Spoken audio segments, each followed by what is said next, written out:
Guten Abend, meinen Freunde, and welcome to my top 5 mods that feel like they could have been DLC content.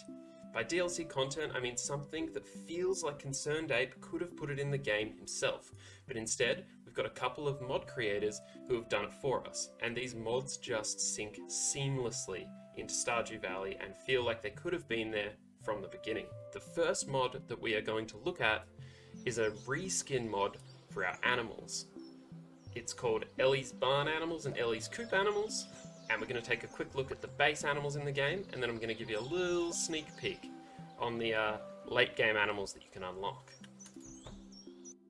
First off, we've got our little coop animals. We've got our silky white chicken, our brown chicken, our mallard ducks, and our little lop-spotted bunnies, and I have chosen these mods, my reskins myself. There's a whole bunch to choose from, but these are the ones that I think are just sort of the cutest to go with. We've also got our barn animals. When I sneak through here, we've got our brown cows, our goats, our white cows, and you'll notice alpacas, because this mod allows me to reskin the sheep to adorable alpacas. You can choose a bunch of different colors, but I really liked these ones, and I think they look great. Alright, here we have my other two barns, which have the bonus late game animals. We have the adorable ostriches, which I've just made a couple of them here. You can see we've got some fully grown ones and a couple of little babies, which I think look really cute. And just in this coop here, we've got some of the late game chickens and the dinosaurs. We've got the cute little blue chickens, the golden chickens, the void chickens, and the adorable little dinosaurs. Next up, we're going to take a look at a mod called Better Junimos.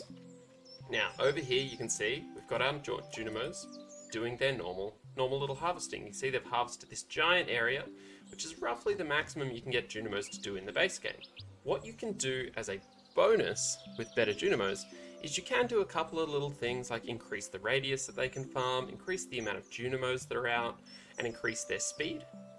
But you can also make the Junimos do additional activities.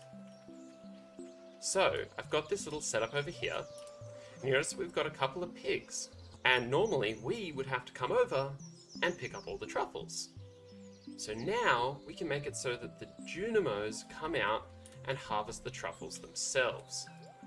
You can see they've picked up 9 truffles, but they've also picked up a grape, because what they're doing is they're picking up any forage within their collection area.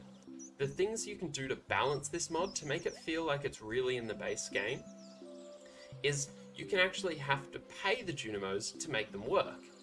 By default, you can give them some fruit or some wine, and that will allow them to start working. Now, my next mod that I'm going to show off is something that doesn't really take place on the farm. Alright, here we are in town, and we can already see Caroline sneaking away there in her lovely sun hat. And you'll see that all the villagers are wearing different outfits, because that's the mod. It's called Seasonal Outfits for Stardew Valley. So what it does is, depending on the time of day, what the villagers are doing, where they are, or simply if it's just raining, the villagers will change their outfits to match, which is lovely. It's so pretty, and it just adds a little touch to the day-to-day life of the game. When it turns into a new season, every villager has their new base outfit. And if we duck into the saloon just behind Marnie here, we got Gus here, and you'll notice that each time I'm talking to someone, all of their portraits have been updated too, so it just goes straight perfect with the game. You don't even notice it, and that's kind of why it's so great, is it just fits in, and after a while you just get used to these are the outfits and everyone changes what they look like. Moving on to the next mod, we're going to have to take a quick trip, because here at the train station we can now purchase a ticket. 20 gold, and we can visit the Stardew Valley Aquarium. Oh my goodness, it's a whole new map. This map is filled with a bunch of NPCs who will pretty much all talk to you and just say something nice. Did you know you can buy ice cream down at the beach? Oh my goodness, I didn't. But we can walk around and see the beach in summer. It's just filled with people, because who doesn't want to go for a swim during the summer? Now down here we can actually switch into our bathers and we can go for a swim ourselves. It's a really nice little addition to the game, just adding in what feels like a really full area that anyone can go to. Now, the piece de resistance to the aquarium mod is the aquarium itself. Let's head on in. It's locked.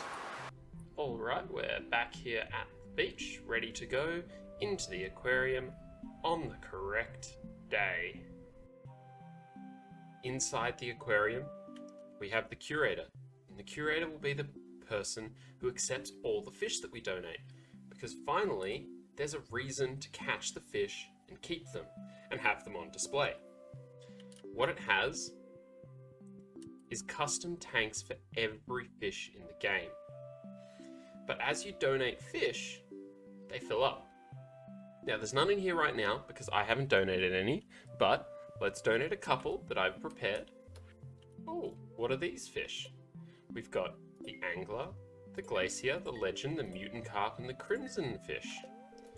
Now, if I duck outside briefly, if we go back in, we can see these 5 tanks in the middle. You'll be able to fill up the whole thing and get this huge sense of satisfaction. And there's a little surprise cutscene if you manage to fill everything up. The next mod I'm going to talk about is Stardew Valley Expanded. Now, with Stardew Valley Expanded, it adds so much content. So I'm going to do a quick highlights on what is best about it and show you a couple of the locations. Now, I've just switched farms so I can show off some of my favorite places, like here at Sophia's farm. We also have some new farm layout options that you can choose to play with. And there's heaps of additional locations to explore. And so many hidden secrets. So that's it. They're my top 5 mods that feel like real DLC. What do you think? Let me know in the comments. Auf Wiedersehen. Tschüss. Goodbye.